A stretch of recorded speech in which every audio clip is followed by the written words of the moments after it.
Hi, this is Maggie. Today I'm doing the chart of Michael Jackson, King of Pop.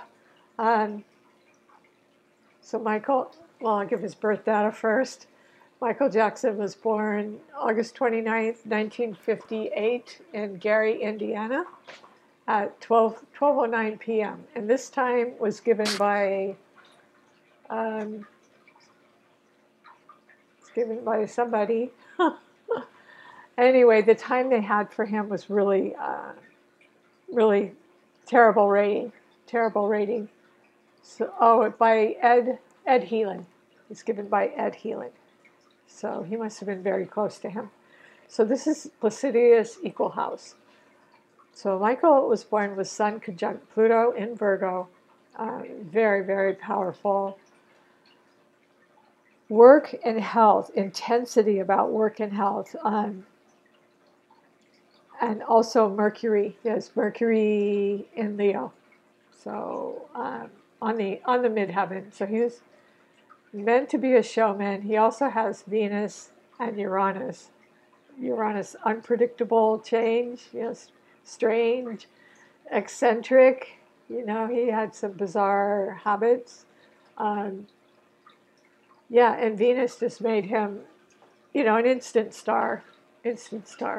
So he has the Sun Virgo. He has the Moon in Pisces.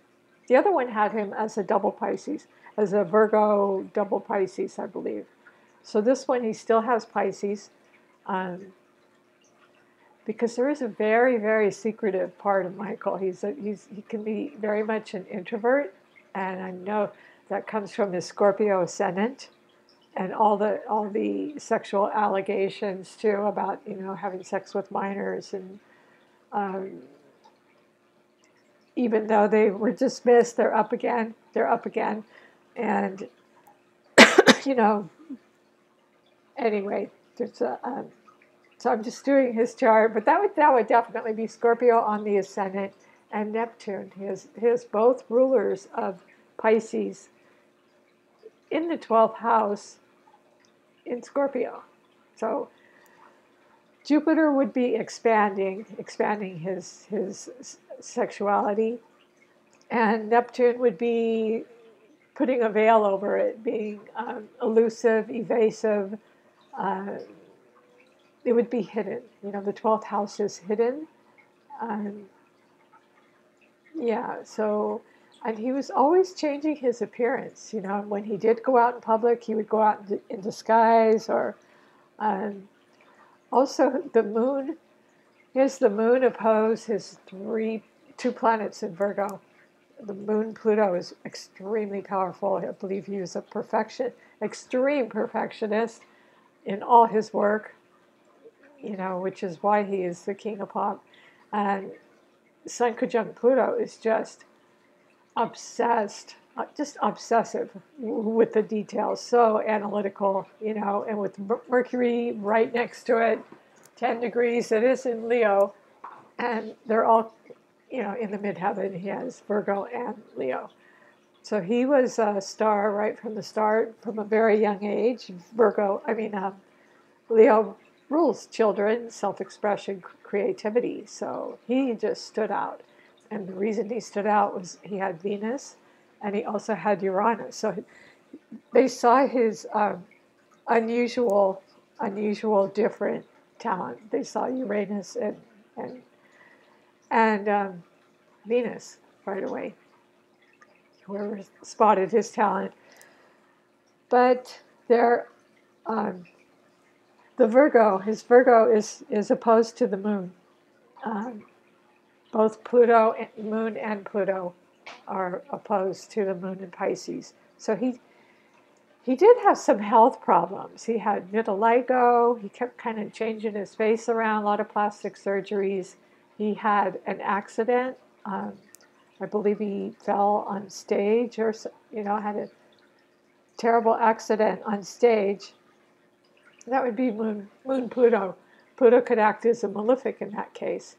And opposed to his moon in Pisces, that's his fourth house, how he's nurtured. And so Michael would have a sense of isolation. He would he would need to go back to his cave, wherever that is, Neverland, or, he would feel the need to go to his cave after pouring himself out in all this hard work. And um,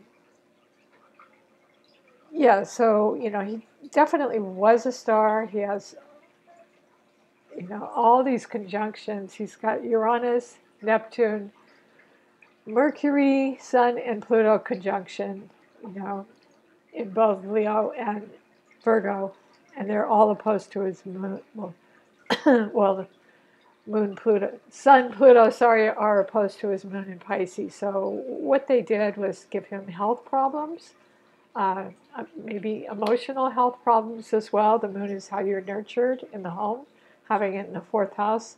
Um, the nurturing maybe wasn't there, or how he wanted to be nurtured. So he would tend to, that would make you want to tend to isolate. And this accident, Sun Pluto could set you up for an accident. It could also make you extremely powerful, obsessive, workaholic, and totally obsessed with his work in detail, analytical, choreography, all of it, all of it. But as a result of that, he became addicted to drugs from the results of the accident. And that would be moon in Pisces, because they're very, very susceptible to that anyway. And he has a very, very strong 12th house, and that's Pisces house. And he has both rulers of Pisces in the 12th house, but they're in Scorpio. He has Jupiter, which expands. It's a benefic. And it's trining his moon because they're in the same element. So he has, that water going for him, great intuitiveness and sensitivity, enormous sensitivity. Probably felt too much. So Jupiter was expanding all that intensity that he had in sensitivity, and Neptune was his musical ability he was born with, born from a musical family. And so the 12th house, he took that all the way to the top. There's Saturn in the second house of assets. It's in Sagittarius, so he had a pretty stern father, but I don't know who managed his assets, but so he made them through international, touring, and I believe he had the accident in Germany. So let me just. He has Mars. Michael has Mars in the 7th house of Taurus. That's extremely, extremely sensual in relationships. Mars is aggression, drive, It is sexuality. It's a male principle. And Taurus is ruled by Venus, so they're extremely sensual as well. So it's, he was very, very sensual in his relationships, and aggressive about it, maybe in a very secretive, subtle way. However, they were hidden. They were very, very much hidden, except what he released to the press. And I believe that was really planned out and not contrived. Maybe that's not the correct word, but what he released, I'm sure he was very, very selective about what was released, about, the surrogacy and his children, and stuff like that. But the things coming out now, and the allegations of sex abuse that he was acquitted from, the indictments, are coming back up again with full force through this HBO documentary, and Oprah's, beside it. And, so even though he's passed away, it's still haunting him, and there's such a history of it.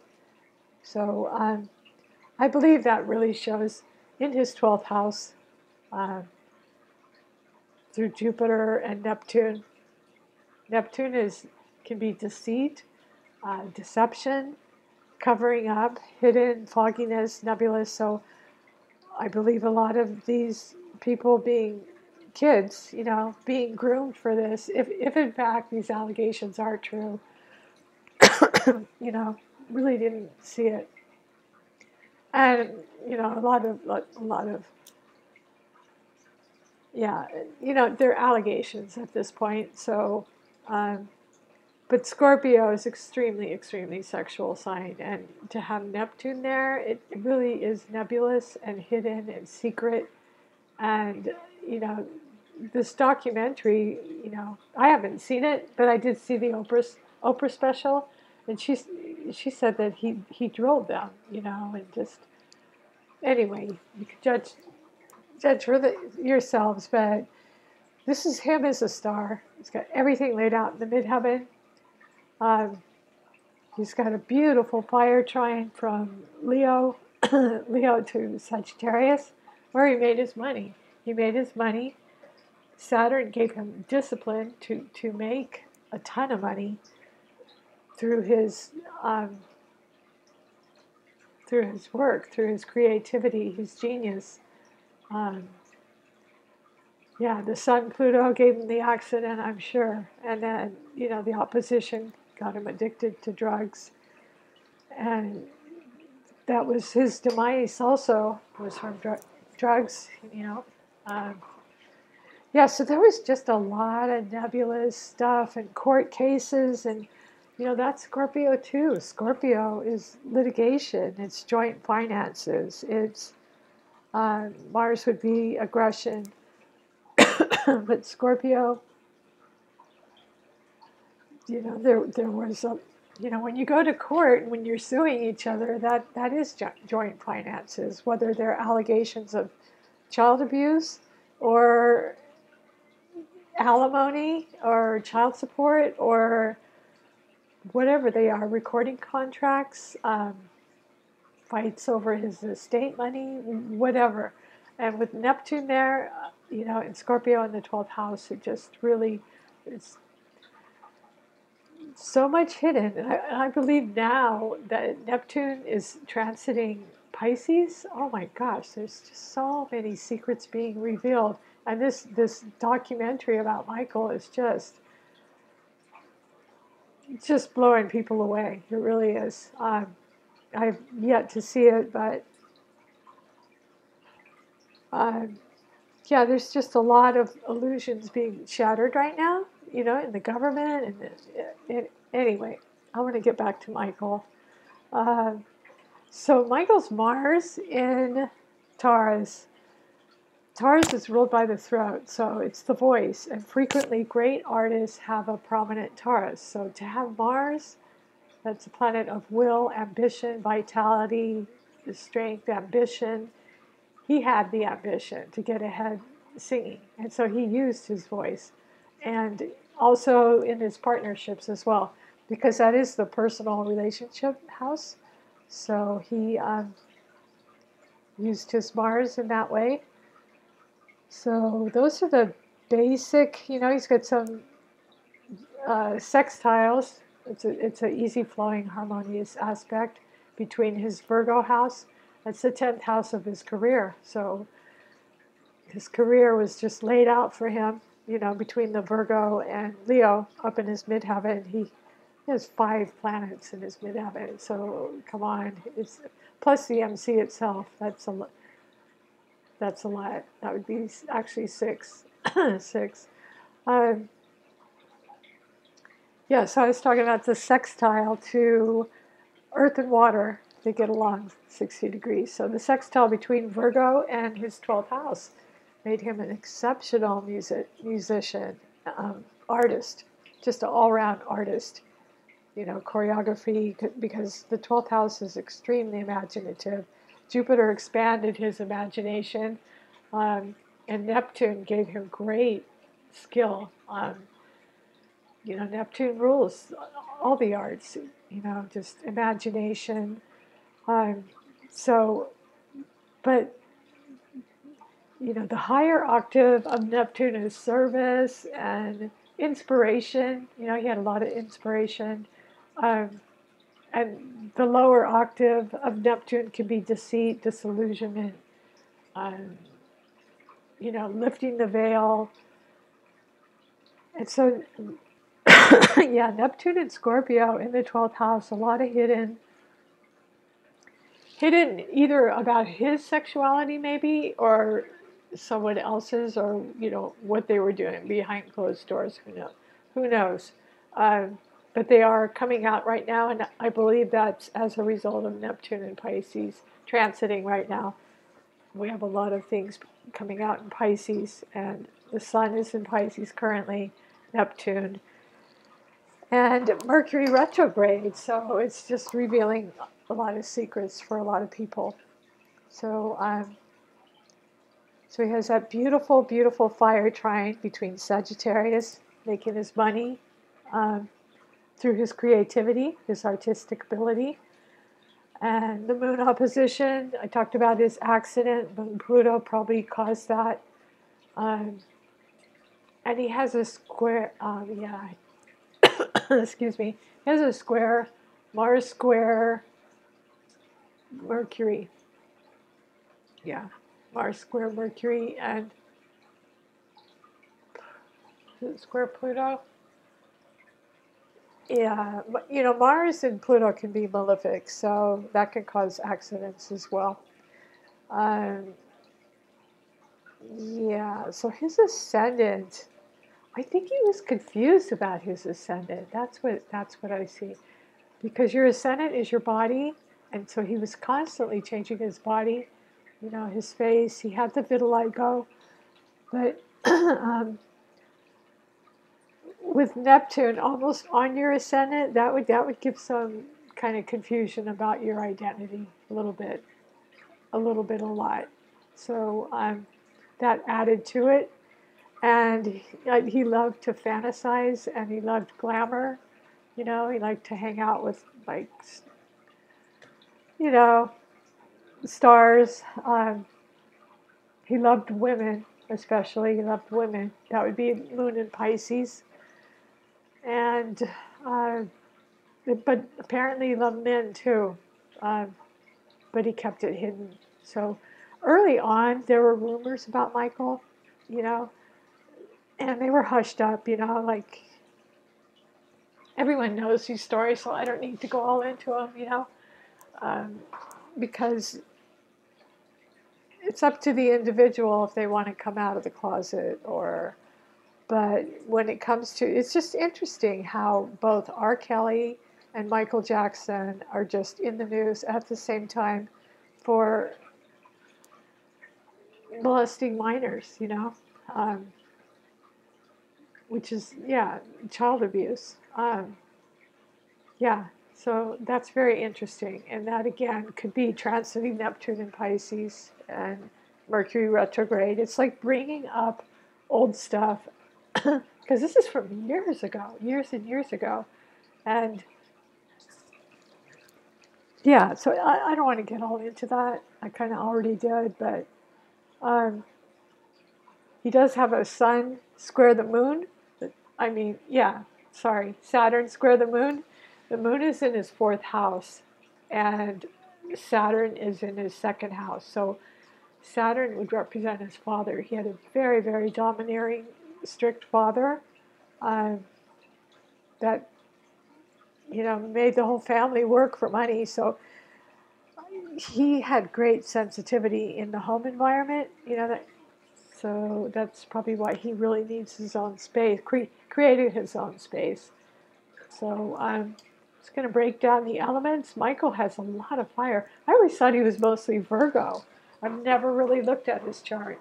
So because of his moves and his, the moon Pluto, I always thought he was super Virgo. But he has Mercury, Venus. Sorry for my voice. Hold on. Mercury, Venus, Uranus, the midheaven, MC, and Saturn all in fire. fixed fire for Leo and mutable fire for the second house, Saturn in Sag. Doesn't have a lot of air. The only air he has is Jupiter and the North Node, and they are both. Yeah, I didn't get to his North. His North Node is in Libra, so he is meant to be an artist and to be in relationship with people. He's extremely social. I think he's shy and at the same time social. He needs both. You know, the Leo needs to be the star out in the limelight. The Scorpio and the Moon need, you know, to isolate and be alone. And so anyway, his North Node in the 12th house, he was meant to strive in this lifetime towards being an artist, and he was a great artist. And he still is. I mean, his music lives on, so he's a great artist. Great artist. And it's, yeah, so the 12th house, it's the intercepted house. So he has his North Node in Libra, but Neptune and Jupiter are both in Scorpio. Let me just make sure. Yeah, Neptune is 2 degrees Scorpio. Pluto is 2 degrees Virgo.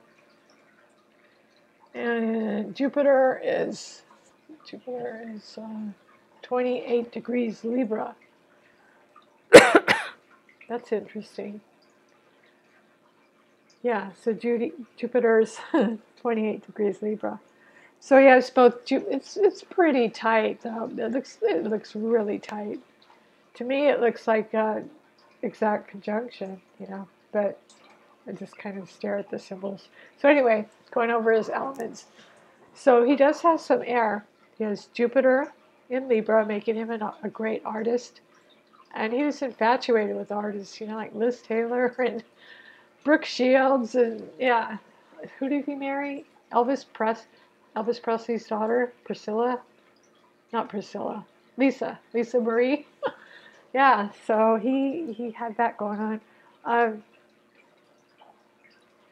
So yeah, Jupiter in the North Node in Libra. That's his air. That's his air. And his 11th house is Libra. There, yeah. So that's all the media, social media attention. Earth, he has a lot of Earth. That's his Virgo. Sun, Pluto in Virgo, and Mars in Taurus. So that's very earthy, sensual. Yeah, so his Venus is square Mars. Venus square Mars in Taurus. So that is, you know, it could be sexuality with children, actually. I'm trying not to read into this, but it could be. Because Venus is what you like. It's in Leo, and it's squaring off with Mars in Taurus. And Taurus is very, very sensual, very, very fixed sign. Sensual, likes luxury, material assets. And so and Venus is conjunct Uranus too. And Uranus is just kinky. It really is. So let me see. I mean, it's strange, unusual, strange. And so Michael came across that way. I mean, just that's who he was, and that's his. That is definitely his Venus. Let me see what degree. Uranus is 13 degrees Leo. In his midheaven, and Venus is 16 degrees. So yeah, they're conjunct. So yeah, that could really enhance his sexuality as well. A Venus-Mars connection, especially a square. Yeah. So back to breaking down his elements. That's his Earth and his water. Is Neptune and the ascendant Scorpio. We talked about that. So Scorpio is also his first house as well. So he's got some moves. And first house, moon, his moon in Pisces. So yeah, extremely extremely sensitive. He extremely sensitive, and he isolated a lot. And when he did go out, it would be in disguise, and he kept a lot hidden. So anyway, that's enough about Michael. Hope you enjoyed this. If you do, please like, subscribe, and share. Thank you.